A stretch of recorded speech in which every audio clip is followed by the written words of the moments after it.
Oi, pessoal. Para a gente concluir aqui, então, esse panorama geral que a gente está fazendo sobre os crimes contra o patrimônio, deem uma olhadinha no artigo 168, que fala sobre apropriação indébita, apropriar-se de coisa alheia móvel de que tem posse ou a detenção, pena de reclusão de 1 a 4 anos e multa. Tá? Então, novamente, importante diferenciar aqui da pena do crime de furto, que é também de 1 a 4 anos, e do crime de estelionato, que a gente acabou de ver, que é de 1 a 5. A apropriação indébita é de 1 a 4 e se configura quando a pessoa tem a posse legítima do bem, mas não devolve. Ela fica com o bem para ela, certo? Tu aluga um carro ou pega emprestado um carro, tá? Tu não subtraiu o automóvel, tu não roubou o automóvel, tu não enganou a pessoa para que ela te entregasse o automóvel, tu alugou o carro. Só que tu não devolve o carro, tu leva o carro embora, certo? O crime aí nesse caso é de apropriação indébita, tá? Tu tem a posse ou a detenção legítima, tu não tem a propriedade do bem e aí não devolve, tá? Existem algumas hipóteses de aumento de pena que, em geral, dizem respeito a situações jurídicas de depósito do bem em nome de alguém que tem a responsabilidade de cuidar do bem. É ali a qualidade de tutor, curador, síndico, liquidatário, inventariante, testamenteiro, depositário judicial. São pessoas que a justiça determina que devem cuidar do bem até que seja, enfim, de alguma forma restituída às pessoas que de fato são os proprietários. Tá? Vai depender do caso ali, são várias hipóteses. Isso é uma questão que vai envolver direito civil, geralmente. Ou se for o empregador, certo? Em razão do ofício, emprego ou profissão. Pode ser o patrão que se apropria do bem do empregado, pode ser o empregado que se apropria do bem da empresa, tá? Pode ser o carro da empresa que a pessoa usa, o carro da empresa para trabalhar, e ela se apropria do carro da empresa, ela foge com o carro da empresa, vai embora. O carro da empresa vende o carro da empresa, tá? Apropriação indébita, e nesse caso a pena é aumentada de 1/3, tá? Porque havia um outro tipo de relação, uma relação de emprego ou uma relação jurídica ali, alguma daquelas situações do parágrafo 1º, inciso 1º e 2º. Tá? Existe um crime separado quando essa apropriação indébita é de valor que deve ser repassado para Previdência, que é o artigo 168A, também se dá na relação de emprego, quando então a pessoa deve repassar o valor da contribuição previdenciária, recolhe dos seus funcionários, a empresa recolhe o INSS dos funcionários e não paga o INSS, simplesmente fica com o dinheiro. Tá? Apropriação indébita previdenciária, a pena um pouco maior, 2 a 5 anos. E eu já tinha falado para vocês da apropriação de coisa à vida por erro, caso fortuito ou força da natureza, apropriação de tesouro e apropriação de coisa achada, certo? Que eu falei para vocês quando a gente falou lá no crime de furto, que era importante diferenciar o que é apropriação indébita de coisa achada, o que não é crime nenhum e o que é crime de furto. Falei para vocês que, por exemplo, no final da aula, tu encontra um bem que ficou embaixo da classe, um livro, e simplesmente te apropria, pega ele para ti. Tá? Isso é uma apropriação indébita de coisa achada. Tá? Pegou e se apropriou do bem que alguém esqueceu, certo? Isso não significa que um bem abandonado vai gerar crime. O bem abandonado é aquele bem que ninguém mais deseja manter a posse ou a propriedade sobre ele. Então a pessoa colocou o sapato ou o móvel lá na rua do lado da lixeira, qualquer pessoa pode passar e pegar, certo? Porque o uso normal social se compreende que nesse caso o bem vai ter sido abandonado. Tá? Eu já tinha falado sobre isso quando a gente falou lá sobre o crime de furto. Falei que não era furto, que era apropriação indébita de coisa achada, certo? É a hipótese do artigo 169 aqui do Código Penal. Antes da gente terminar, é importante diferenciar também do crime de receptação. Tá? O crime de receptação é quando a pessoa adquire o bem ou auxilia para que outra pessoa adquira. Pode ser ali, se vocês olharem, pode ser transportar, conduzir, ocultar, influir para que terceiro adquira. Tá? Ou seja, a pessoa adquire ou ajuda com que outra pessoa venha a adquirir um bem que ela sabe que é produto de crime. Tá? A pessoa furta um celular e vem te vender. Tá? Tu sabe, esse celular é furtado, toma aqui, te vendo por 100 reais. E aí tu diz, que bom, eu quero, 100 reais celular, tá barato. E aí tu compra. Esse caso, o crime é de receptação, tá? Então é importante conseguir diferenciar esses tipos penais, porque as penas muitas vezes são parecidas, mas existem hipóteses aí que tornam elas diferentes, como a gente estava vendo em relação às hipóteses de crimes qualificados ou alguns privilégios que a lei concede em algum caso. Tá? Lembrando, claro, que aqui também há necessidade do dolo, tá? O crime é doloso. Existem hipóteses de receptação qualificada, ali no parágrafo 1º, adquirir, receber, transportar, conduzir, ocultar, ter em depósito, diversos verbos, tá? Ter em depósito, desmontar, montar, remontar, vender, expor à venda, tá? O legislador aqui quer deixar claro que qualquer uma dessas condutas, ou de qualquer forma utilizar em proveito próprio à lei, no exercício de atividade comercial ou industrial, coisa que deve saber ser produto do crime. Tá? Então a pessoa aqui adquire o bem não para seu uso privado particular, mas para uso na sua atividade comercial ou industrial. Tá? Uma máquina que é produto do crime, ele usa na indústria, ou algo que usa no comércio. Tá? Ele revende bens roubados, furtados. Ele compra computadores furtados e revende os computadores furtados na loja de informática ou celular. Tá?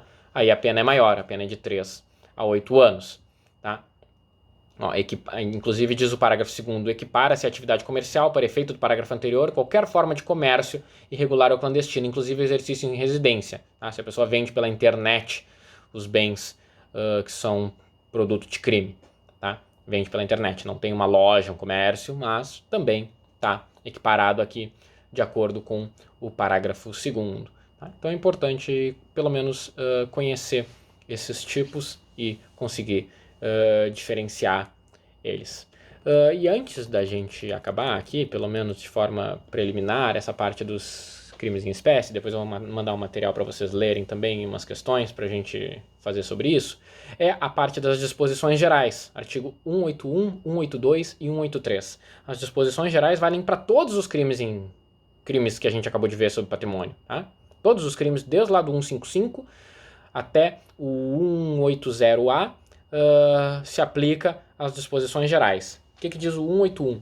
É isento de pena quem comete qualquer dos crimes previstos nesse título em prejuízo do cônjuge, na constância da sociedade conjugal, ou de ascendente ou descendente, seja o parentesco legítimo ou ilegítimo, seja civil ou natural. Tá? Então essa é a primeira regra. Tá? A gente vai ver que as outras regras vão estabelecer exceções. Mas a primeira regra, se o furto for cometido contra o cônjuge, ou contra o pai, ou contra a mãe, ou contra o filho, não há pena. É isento de pena o filho que furta do pai, ou o marido que furtar da esposa. Tá? Então, essa é a disposição do 181. Isso é bem importante, porque isso estabelece uma exceção, certo? Bem importante aqui para exemplos, tá? Que a gente pode vir a trabalhar em questões. Tá? Mas, aí, como eu falei para vocês, tem exceções da exceção. Primeiro, o artigo 182. Somente se procede mediante representação se o crime previsto nesse título é cometido em prejuízo do cônjuge, desquitado ou judicialmente separado. Aqui a redação é antiga, mas, enfim, o cônjuge separado ou divorciado precisa representar. Tá? Quando ele for fazer o boletim de ocorrência contra o ex-cônjuge, ele tem que colocar lá, desejo representar. Então, se foi um furto, o ex-cônjuge furtou do ex-cônjuge. Tá? O cônjuge que sofreu o crime precisa colocar no boletim de ocorrência que deseja representar. Se ele não representar, o crime não vai ser processado. No caso de irmão, também, tá? Aí fala ali legítimo e ilegítimo, isso também é coisa ultrapassada, tá? Dentro do casamento ou fora do casamento, não interessa, irmão é irmão. Mas, mesma coisa, o irmão que furta do irmão também só será processado se o irmão que fizer o boletim de ocorrência desejar representar. E tio ou sobrinho, com quem o agente coabita. Tá? Se houver a pessoa que mora com o tio e aí furta o bem do tio, o tio também, na hora de fazer o boletim de ocorrência, tem que representar. E aí, como eu falei para vocês, dizia ali que era todos os crimes previstos nesse título. Então até mesmo o crime de roubo com violência, o crime de extorsão, se for contra o pai, contra a mãe, contra o filho, não vai ter processo? Não, porque aí vem a exceção da exceção, que é o artigo 183. Não se aplica o disposto nos dois artigos anteriores.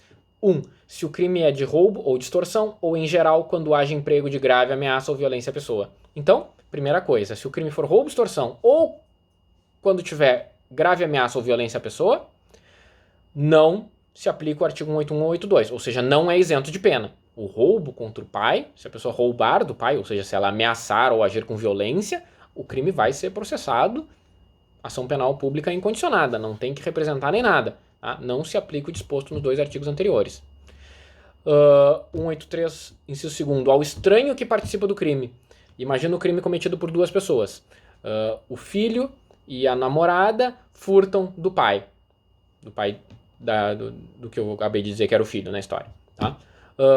Quem que é isento de pena? O filho. A namorada é estranho que participa do crime. Ela não é filha da pessoa furtada, portanto, ela não fica isenta de pena.